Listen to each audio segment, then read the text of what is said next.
मेरा नाम हानिया है। किस्मत ने मेरे साथ बहुत बुरा किया था। मेरे पिताजी तो पहले ही हमें छोड़कर जा चुके थे। मेरा कोई भाई नहीं था और माँ भी इस दुनिया से चली गई। किराएदार ने 2 साल का किराया न देने की वजह से मुझे घर से निकाल दिया और सारा सामान भी रख लिया। अब मेरे पास कुछ पैसों और एक सोने की अंगूठी के अलावा कुछ भी नहीं बचा था।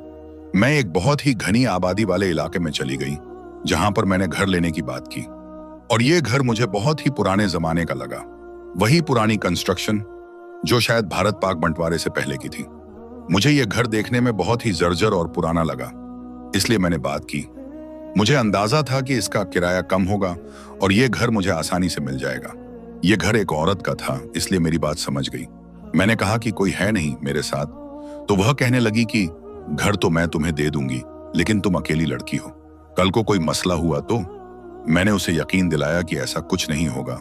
वह मुझे घर देने पर राजी हो गई। उसने मुझे घर दिखाया और कहा कि अंदर कुछ बर्तन, एक चारपाई, एक टेबल और कुछ बिस्तर वगैरह पड़े हैं। अगर तुम्हारे काम आते हैं तो इस्तेमाल कर लेना। मैंने कहा, यह तो बहुत अच्छी बात है, मैं इस्तेमाल कर लूंगी। किराया भी उसने बहुत ही मुनासिब बताया था। मेरा इरादा था कि पास के किसी स्कूल में टीचिंग कर लूंगी और इसी घर में रहूंगी, क्योंकि कहीं ना कहीं तो रहना ही था। पहले ही 2-4 दिन मैंने स्टेशन पर गुजारे थे, तब जाकर मुझे यह घर मिला था। जब मैं किराने की दुकान पर एक बिस्किट का पैकेट और दूध का डिब्बा लेने गई कि चलो यही खा लूंगी, तो दुकानदार से थोड़ी बात हुई। मैंने झूठ बोला कि मैं अपने पिताजी और भाई के साथ यहाँ रहने आई हूँ। वो पूरा दिन काम करते हैं, सिर्फ रात को आते हैं। उसने कहा, लेकिन इस घर में तो भूत प्रेतों का साया है, इसे तो कोई किराए पर नहीं लेता, आपने क्यों ले लिया?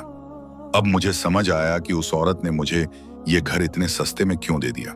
लेकिन मैंने दिल में सोचा, सबसे बड़ा भूत प्रेत तो गरीबी ही होता है। हम ऐसी बातों पर यकीन नहीं करते, अल्लाह खैर करेगा। इतना कहकर मैं वापस आ गई। मैंने घर को साफ किया, जो सामान वहां पड़ा था उसे भी।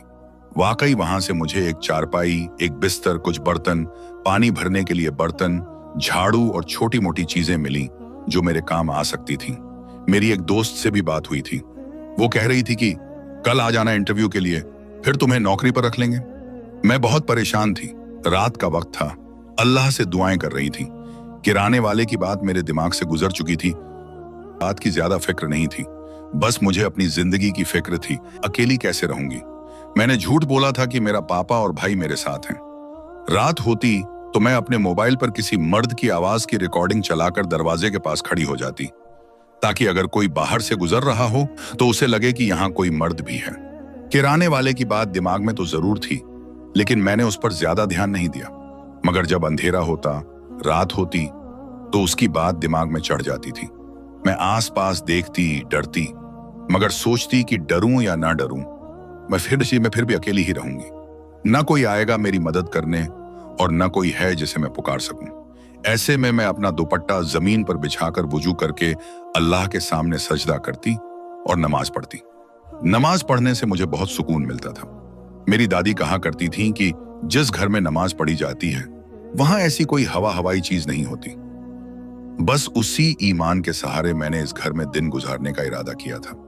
लेकिन ये एक प्राकृतिक बात है कि इंसान अपने कमरे में भी अगर अकेला हो, वो कमरा जिसमें वह बचपन से जवानी तक रहा हो, तो उसे उस कमरे से भी डर लगने लगता है। क्योंकि खामोशी, अकेलापन और अंधेरा ऐसी चीजें हैं जो इंसान को डराती हैं। और मेरी जिंदगी में इन चीजों के अलावा और था ही क्या। मगर बात यह थी कि मैं यहां से कहीं जा भी नहीं सकती थी। मैं इसी घर में रहने लगी और रोज ऐसी हरकतें करने लगी कि जैसे कोई मर्द मेरे साथ रहता हो। कभी दरवाजे के पास खड़े होकर मोबाइल से मर्द की आवाज चलाती, कभी खिड़की के पास खड़ी होकर ऐसे बात करती जैसे अंदर कोई मर्द मौजूद हो। बाजार से एक पुराना सा मर्दाना जूता खरीद कर घर के बाहर रख दिया, ताकि अगर कोई गुजरे तो सोचे कि यहाँ कोई मर्द रहता है। लेकिन यह जमाना बहुत बुरा है, इतना बुरा जितना सोचा भी नहीं जा सकता। सामने वाले घर में एक लड़का रहता था। उसके घर की छत से मेरे घर का आंगन और दरवाजा साफ नजर आता था। शायद इसीलिए वो मेरे बारे में सब जान चुका था कि मैं इस घर में अकेली रहती हूँ। वो मुझे देखने लगा, दूर से भी और पास से भी। पहले सिर्फ घूरता था, फिर रास्ते में रोकना शुरू किया और इशारे देने लगा। एक दिन जब उसने आवाज दी और मैंने उसके हाथ को झटक दिया, तो उसने मेरी आंखों में आंखें डालकर हंसते हुए कहा, इतना गुस्सा क्यों करती हो? अपने पापा और भाई को बुला लो जाकर। मैंने सख्त लहजे में कहा, खबरदार, अगर दोबारा ऐसी हरकत की तो मैं अपने पापा और भाई को बता दूंगी। उस पर वह जोर जोर से हंसने लगा और बोला, कौन से बाप और भाई, तुम तो अकेली हो, सबको पता है।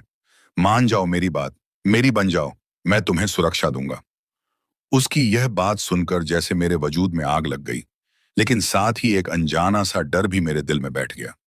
उसने कहा, शाम को आऊंगा तुम्हारे दरवाजे पे, तुम खुद दरवाजा खोल लेना, नहीं तो छोटी सी दीवार है, अंदर आ सकता हूं।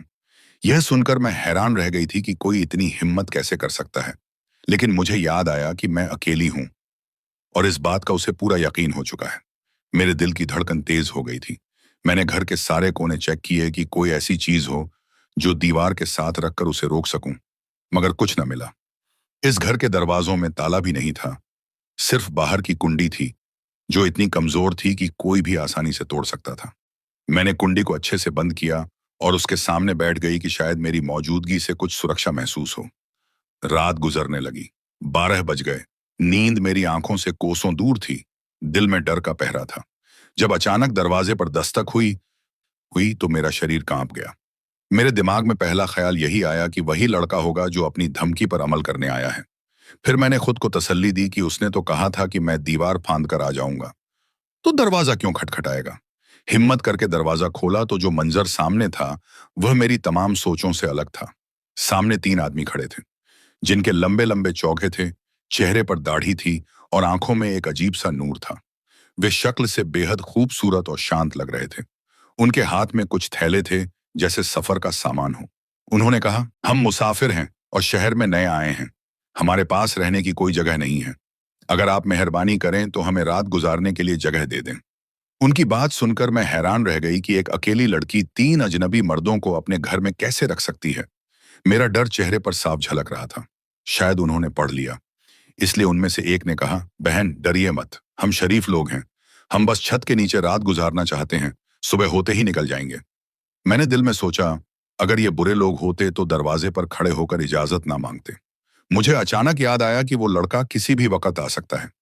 अगर ये लोग घर में होंगे तो उसे लगेगा कि मैं अकेली नहीं हूं, और अगर उसने कोई गलत हरकत करने की कोशिश की तो शायद ये लोग मेरी मदद कर सकें। मुझे नहीं पता कि मेरा फैसला जज्बाती था या अक्ल से किया गया, लेकिन मैंने हाँ कर दी और कहा, आप अंदर आ सकते हैं, लेकिन मेरे पास कोई बिस्तर या खाने पीने का सामान नहीं है। उन्होंने कहा, हमें कुछ नहीं चाहिए, हम जमीन पर भी सो जाएंगे। मैंने उनको चारपाई की तरफ इशारा किया, आप यहां बैठ जाएं। दरवाजा बंद किया और खुद सामने टूटी हुई कुर्सी पर बैठ गई। मैंने उन्हें पानी भी पिलाया और थोड़ा बहुत हालचाल भी पूछा। मेरे दिल में जो डर था वह धीरे धीरे कम हो रहा था। मुझे पता नहीं क्यों उनसे डर नहीं लग रहा था, बल्कि ऐसा लग रहा था जैसे वो मेरे रक्षक हों, जैसे किसी आजमाइश में मेरे लिए फरिश्ते भेजे गए हों, जैसे कोई आसमानी मदद मेरे लिए आ पहुंची हो। अब मैं इंतजार में थी कि क्या वो लड़का वाकई आएगा या मेरी रात यूं ही गुजर जाएगी। मेरे दिल में अब भी थोड़ा सा डर था, मगर इन 3 आदमियों की मौजूदगी ने मुझे एक सुकून दिया था, ऐसा सुकून जो शायद महीनों बाद नसीब हुआ था। उन्होंने मुझसे पूछा, आपके घर में और कौन रहता है? मैंने कहा, कोई नहीं, सिर्फ मैं ही रहती हूं। वो कहने लगे, तो फिर तुम बहुत बहादुर हो, तुम्हारा परिवार कहाँ है? मैंने संक्षेप में बताया कि मेरा इस दुनिया में कोई नहीं है। दिल तो कर रहा था कि यह भी बता दूं कि यहाँ एक लड़का है जो मुझे परेशान करता है, लेकिन फिर चुप हो गई कि मेरा इनसे क्या वास्ता। थोड़ी देर बाद मैं दरवाजे की तरफ बार बार देखने लगी। मुझे लगा उन्होंने भी महसूस किया कि मैं बार बार उस ओर क्यों देख रही हूं। उन्होंने मेरी उलझन को भी महसूस किया और नरमी से पूछा, क्या बात है, कोई परेशानी है? मैंने कहा, कुछ नहीं, मैं देखती हूं, और मैं दरवाजे की तरफ बढ़ी। जब दरवाजा खोला तो सामने वाली औरत खड़ी थी। उसे देख के जैसे मेरे दिल को कुछ करार मिला और मेरी जान में जान आई। जैसे ही दरवाजा खुला, वह सामने उन मर्दों को भी देख पा रही थी। उनके लंबे चौगे और नूरानी चेहरे देखकर वह कुछ परेशान सी हुई, लेकिन कुछ बोली नहीं। मैंने नरमी से पूछा, क्या हुआ, इतनी रात गए आप यहां कैसे आ गईं? कहने लगी, मेरा शौहर अभी तक घर नहीं आया और मैं बहुत परेशान हूं, जरा अपना फोन देना है, एक कॉल करनी है। मैंने कहा, हाँ हाँ जरूर, और अपना फोन उसे थमा दिया। वह थोड़ा साइड में होकर खड़ी हुई और जल्दी से कॉल मिलाई। उसने 20 से 30 सेकंड की कॉल की और उसके बाद फोन मुझे वापस कर दिया। मैंने उसे अंदर आने को नहीं कहा, क्योंकि मेरे दिल में यही था कि वह बाहर ही रहकर अपना मसला हल कर ले। लेकिन उसका आना मेरे लिए इस लिहाज से अच्छा हुआ कि उसने मेरे घर के अंदर उन 3 मर्दों को देख लिया था। अब अगर मोहल्ले में कोई बात भी हो गई तो मैं यही कह सकती थी कि ये मेरे भाई थे और वह उनसे मिली भी थी, और मेरा दिल भी इस बात पर संतुष्ट हो गया। वक़्त धीरे-धीरे गुजरने लगा। उन तीनों ने मुझसे कहा कि आप चाहें तो सो जाइए, हम जागते रहेंगे, या अगर आप चाहें तो हम भी थोड़ी देर के लिए आराम कर लेते हैं। मैंने नरमी से कहा कि आप सो जाइए अगर आपको नींद आती है। वह कहने लगे कि नहीं, अब तो सुबह होने में थोड़ी ही देर रह गई है। हम सुबह होते ही यहाँ से रवाना हो जाएंगे। आपने बहुत मेहरबानी की, आपने हमें जगह दी और हमारी बात पर भरोसा किया। मैंने कहा कि कोई बात नहीं, असल में इंसान बुरा नहीं होता, हालात और वक्त उसे बुरा बना देते हैं। उनके चेहरों पर मुस्कान आ गई और वे खामोश हो गए। जैसे ही रात के 2:30 बजे मुझे थोड़ा इत्मीनान हुआ कि शायद अब कोई नहीं आएगा। मोहल्ले वाले सो चुके होंगे और वह बदतमीज लड़का भी शायद चला गया होगा। लेकिन फिर दरवाजे पर एक बार फिर दस्तक हुई। इस बार की दस्तक में कुछ और ही बात थी। एक दस्तक के फौरन बाद ही वही लड़के की आवाज आई। कहने लगा, मेरी जान, क्या हो गया? दरवाजा तो खोलोगी नहीं? चलो रुको, मैं ऊपर से आ जाता हूं। जैसे ही ये जुमले मेरे कानों में पड़े, मेरे तो होश उड़ गए। मैं समझ गई थी कि वह अब किसी भी पल दीवार फांदने वाला है। उन लोगों ने भी यह आवाज सुन ली और एक दूसरे की तरफ खामोश नजरों से देखा। लेकिन इससे पहले कि वह दीवार फांदता, मैंने दरवाजा खोल दिया। वह सामने खड़ा मुझे देख रहा था। उसकी आंखों में घमंड और बदतमीजी साफ नजर आ रही थी। कहने लगा, तुमने तो खुद ही दरवाजा खोल दिया, जैसे वह अंदर आने की तैयारी कर रहा हो। मैं हैरान थी कि वह देख रहा है कि पीछे 3 मर्द बैठे हैं, फिर भी उसके अंदर इतनी हिम्मत है कि ये ऐसी बातें कर रहा है। मैं खामोशी से उसके रवैये का मुआयना कर रही थी और दिल ही दिल में इंतजार कर रही थी कि कब वह इन मर्दों को देखकर होशियार होगा और डरेगा। लेकिन जब ऐसा कुछ भी नहीं हुआ तो मैंने खुद ही कहा, डरती नहीं हूं मैं तुमसे, और अकेली भी नहीं हूं। अभी इशारा करूंगी तो तुम्हारी ऐसी की तैसी हो जाएगी। वह कहने लगा, अच्छा, किसको इशारा करोगी? मैंने कहा, इनको। और जैसे ही मैंने पीछे की तरफ इशारा किया, उसने उस तरफ ऐसे देखा जैसे वहां पर उसे कुछ भी नजर नहीं आ रहा हो। वह ऐसे मेरी तरफ देख रहा था जैसे मैं किसी और दुनिया की बातें कर रही हूं, जैसे मेरी बातों से उसे कोई फर्क नहीं पड़ रहा हो और मेरी बातों का उसके लिए कोई वजूद नहीं है। उसकी आंखों में वही बेशर्मी थी जो हमेशा से नजर आती थी। मैं तो अभी भी हैरान थी कि यह वाकई मेरे दरवाजे तक आ गया था, वो भी रात के वक्त। वो लड़का किसी से भी न डरा और मेरी दहलीज से आगे कदम बढ़ाकर मेरी तरफ हाथ बढ़ाने ही वाला था कि अचानक उसकी आंखें इतनी फैल गईं कि जैसे अभी बाहर निकल आएंगी। जैसे उसने कोई ऐसा मंजर देख लिया हो जो इंसानी अक्ल से बाहर हो। वह थर-थर कांपने लगा। उसके चेहरे पर पसीना आ गया। जो हाथ उसने मेरी तरफ बढ़ाया था, उस हाथ से वह पीछे की तरफ झटका खाकर हट गया, जैसे उसे किसी बिजली की तार ने छू लिया हो। वह फौरन उल्टे कदम भागने की कोशिश करने लगा, लेकिन इतनी जल्दी में था कि ठोकर खाकर गिर गया और चीखने लगा, नहीं, नहीं, मैंने कुछ नहीं किया, मुझे माफ कर दो, मुझे कुछ मत कहना, मैं जा रहा हूं, मैं जा रहा हूं। वह लड़का इस तरह भागा जैसे जान बचाकर फरार हो रहा हो। उसके कदम उसका साथ नहीं दे रहे थे। वह गिरता था, फिर उठता था, फिर गिरता था, फिर उठता था और आखिरकार अपने घर की तरफ भाग गया। मेरा दिल अंदर से खुश हो रहा था क्योंकि जो मैं चाहती थी वही हुआ था। वह लड़का उन तीनों से डर गया था, लेकिन मेरे लिए यह हैरानी की बात थी कि उन तीनों ने तो न कोई बात की, न ही कोई हरकत की, न ही किसी ने अपनी जगह से हिलकर उसकी तरफ देखा। तो फिर वह लड़का इतना ज्यादा कैसे डर गया? मैंने हैरत से पलट कर देखा तो वे तीनों अभी भी उसी खामोशी और सुकून से बैठे थे, जैसे कुछ हुआ ही न हो। मैंने हिम्मत करके कहा, यह सब कैसे हो गया? वह लड़का इतना डर कर क्यों चला गया? उनमें से एक ने नरमी से कहा, जैसे भी गया हो दोबारा नहीं आएगा और अब आपको परेशान भी नहीं करेगा। ये अल्फाज मेरे लिए जैसे इत्मीनान का पैगाम थे। लेकिन जब उन्होंने कहा कि अब हम चलते हैं, तो मैं समझी कि वे दरवाजे की तरफ जाएंगे, लेकिन वे तीनों एक दीवार की तरफ मुंह करके खड़े हो गए और वहीं खड़े होकर कुछ पढ़ने लगे। मैंने हैरान होकर कहा कि दरवाजा तो इस तरफ है। उन्होंने मेरी तरफ देखे बिना कहा, हमारा दरवाजा इसी तरफ है। आप फिक्र न करें, इस घर में अब आपको कोई समस्या नहीं होगी। उनकी ये बात पूरी भी नहीं हुई थी कि वे तीनों धीरे धीरे उस दीवार के अंदर ऐसे विलीन हो गए जैसे कभी थे ही नहीं। ये दृश्य देखकर मेरे होश उड़ गए। मेरी जुबान बंद हो गई। मेरे शरीर में जैसे जान ही नहीं रही और मैं वहीं बेहोश हो गई। जब सुबह मेरी आंख खुली तो सब कुछ बदला हुआ था। मेरा टूटा हुआ बिस्तर गायब हो चुका था और उसकी जगह एक खूबसूरत नया बेड रखा हुआ था। मेरी पुरानी कुर्सी की जगह एक अच्छी टेबल और कुर्सी रखी हुई थी। रसोई में नया सामान रखा था, फर्श पर कालीन बिछी हुई थी, दीवारों पर पर्दे लगे हुए थे और उस जगह जहां वे तीनों बैठे थे, एक ब्रीफकेस रखा था। मैं कांपते हाथों से उस ब्रीफकेस के करीब गई और उसे खोला तो उसमें नोटों की गड्डियां रखी थीं। मुझे नहीं मालूम कि वो पैसे कितने थे, लेकिन अंदाजा यही था कि 20 या 30 लाख रुपए से कम नहीं होंगे। यह सब कुछ देखकर मेरी आंखों से आंसू बहने लगे। मैं सजदे में गिर गई, बार बार उन पैसों को छू रही थी, बार बार सामान को देख रही थी। समझ नहीं आ रहा था कि यह सब सपना है या हकीकत। मैंने खुद को बार बार चुटकी काटी कि शायद मैं कोई सपना देख रही हूं, लेकिन हर बार मुझे यकीन हुआ कि यह सब सच है। मैंने घर को ताला लगाया और सीधे इलाके के मुफ्ती साहब के पास चली गई। उनको मैंने यह सब कुछ नहीं बताया कि मुझे इतना सामान और पैसे मिले हैं, बस इतना कहा कि रात को 3 मुसाफिर आए थे और सुबह जब जाने लगे तो दरवाजे के बजाय दीवार के अंदर से चले गए। मुफ्ती साहब ने यह बात सुनकर कोई खास हैरानी का इजहार नहीं किया, बल्कि खामोशी से सुनने के बाद बोले, मैं तुम्हें बताता हूं। मुफ्ती साहब ने मेरी बात सुनने के बाद गहरी सांस ली और नरमी से बोले, बेटा, मुझे किसी ने कुछ दिन पहले बताया था कि भूत बंगले में एक लड़की अपने बाप और भाई के साथ रहने के लिए आई है। जब से यह सुना था, तब से दिल में तुम्हारे लिए एक अजीब सी परेशानी थी, लेकिन व्यस्तता इतनी थी कि समय नहीं निकाल पाया। देखो, इस घर की अपनी एक अलग और बहुत पुरानी कहानी है। बरसों पहले यहाँ एक औरत रहा करती थी। उसकी 3 बेटियां थीं और उसका शौहर बार बार कहता था कि अगर चौथी बार भी बेटी पैदा हुई तो मैं तुम्हें तलाक दे दूंगा। उस औरत पर हर वक्त एक ही धुन सवार थी कि उसे बेटा चाहिए, और बेटे के लिए उसने क्या कुछ नहीं किया। अमल किए, आमिलों के चक्कर लगाए, कभी दुआएं मांगती, कभी रोजे रखती, कभी नफल पढ़ती, कभी हाथ उठाकर रो रो कर अल्लाह से दुआ करती। लेकिन बेटे की ख्वाहिश में वो कब अल्लाह की राह छोड़कर शैतान के रास्ते पर चल पड़ी, उसे खुद भी इसका अंदाजा न हुआ। उसने इस घर में इतने अमल किए, इतनी बार आसिफजदा चीजों को बुलाया, इतनी बार जिन्नात को मुखातिब किया कि उसके अमल की शिद्दत से इस घर में एक दरार खुल गई।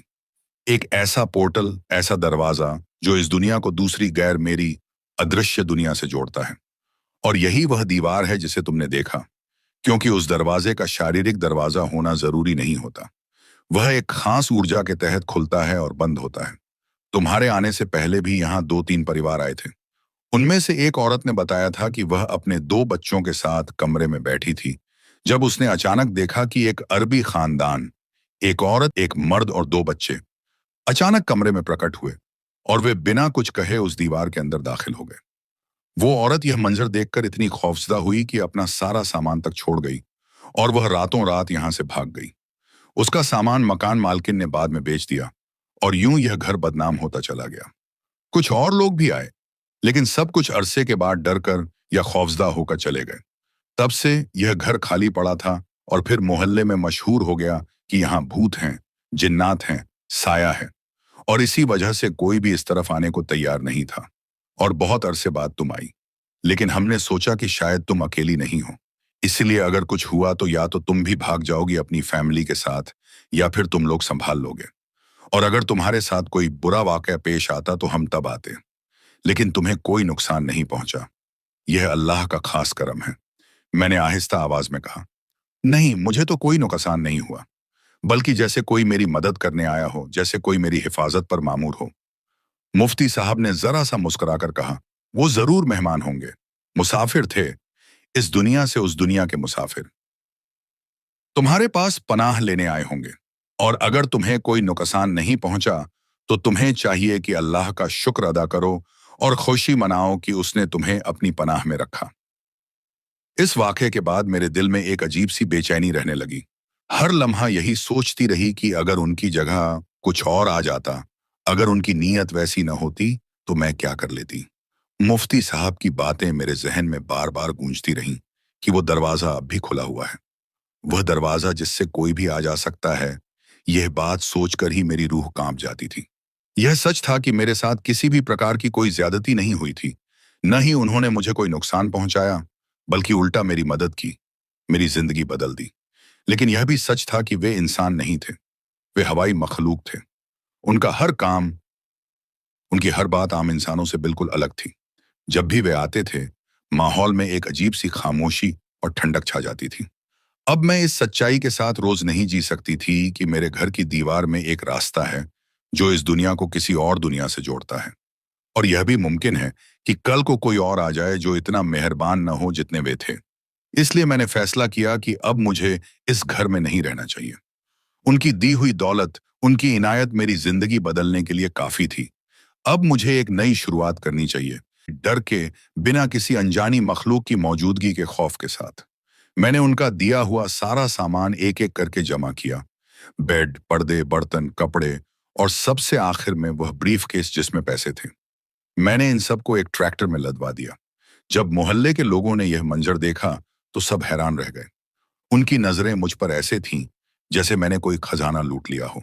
सब एक दूसरे से कानाफूसी में पूछने लगे, ये तो महीने पहले ही आई थी, इसके पास तो कुछ नहीं था, फिर यह सब कहां से आया? लेकिन मैंने किसी को कोई जवाब नहीं दिया, न ही किसी की बात का बुरा माना, न किसी को सफाई दी, न किसी से उलझी, क्योंकि मेरे पास अब न वक्त था न ही जरूरत। मैंने उस दरवाजे को आखिरी बार देखा जिसकी दूसरी तरफ मेरी जिंदगी की कहानी ने एक नया रुख लिया था। दिल ही दिल में उन तीनों का शुक्रिया अदा किया और वहां से रवाना हो गई। मैं एक नई जगह जा रही थी, एक नई मंजिल की तरफ, एक नई जिंदगी शुरू करने। मैं एक बहुत अच्छी कॉलोनी में गई जहां साफ सुथरी गलियां थीं और आस-पास का माहौल भी बहुत अच्छा था। वहां अपार्टमेंट सिस्टम था, यानी फ्लैट होते थे। मैं एक फ्लैट के बाहर खड़ी अपनी सोचों में गुम थी कि एक औरत आई जिसकी गोद में बच्चा था और दो बच्चे उसके साथ भी थे। वह मुझे देखकर मुस्कुराई और पूछा, बीबी आपको कमरा चाहिए क्या? मैंने हाँ में सिर हिला दिया तो उसने कहा, मेरे ऊपर वाले फ्लोर पर एक कमरा खाली है, आप अगर चाहें तो वहां रह सकती हैं। मैंने पूछा, क्या आपके शौहर काम पर होते हैं? तो उसने कहा, वे बिस्किट के मालिक हैं, अक्सर बाहर होते हैं। मुझे वह औरत भरोसेमंद लगी। उसकी आंखों में किसी भी तरह की चालाकी या लालच नजर नहीं आई। मैंने उसी वक्त हाँ कर दी और ऊपर वाले कमरे में शिफ्ट हो गई। उस फ्लैट में दो कमरों का एक सेट था जिसमें एक कमरा मुझे दिया गया था। बाकी हिस्सा वह खुद इस्तेमाल करती थी। लेकिन मुझे पूरी आजादी दी थी कि मैं अपनी मर्जी से किचन इस्तेमाल करूं और कुछ भी बना सकती हूं। अब मेरे पास सब कुछ था, पैसे भी, इज्जत भी और सबसे बढ़कर एक महफूज छत। मैंने वो सारा सामान बड़ी तरतीब से रख लिया। मेरे कमरे में वही बेड लगाया, वही पर्दे लगाए और वही कुर्सी मेज रखी जो मुझे उस रात के बाद मिली थी। ये सब चीजें मुझे बार बार उस रात की याद दिलाती थीं।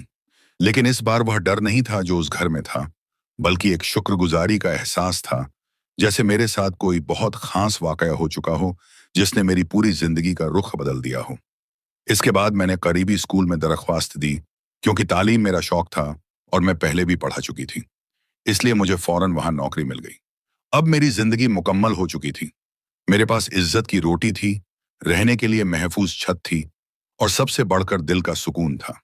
मैं जब भी रात को सोने से पहले उन तीनों को याद करती, दिल से उनके लिए दुआ निकलती। उनके दिए हुए माल से मैंने कभी फजूल खर्ची नहीं की, न किसी पर रौब डाला। हमेशा उनको अल्लाह का वसीला समझकर शुक्र अदा किया। और आज भी जब कभी किसी को परेशान देखती हूँ, लगता है कि उसकी मदद करूं, क्योंकि मैं जानती हूं कि जब कोई मुश्किल में होता है तो अल्लाह कहीं ना कहीं से उसकी मदद जरूर करता है, जैसे उसने मेरी की थी। उन 3 दिन के मुसाफिरों ने मेरी तकदीर बदल दी थी, मेरी सोच बदल दी थी, मेरी जिंदगी को एक नया रंग दे दिया था। और आज मैं एक नए शहर में एक नई पहचान के साथ खुश हूं, मुतमिन हूं और जिंदगी के हर लम्हे को सुकून से जी रही हूं।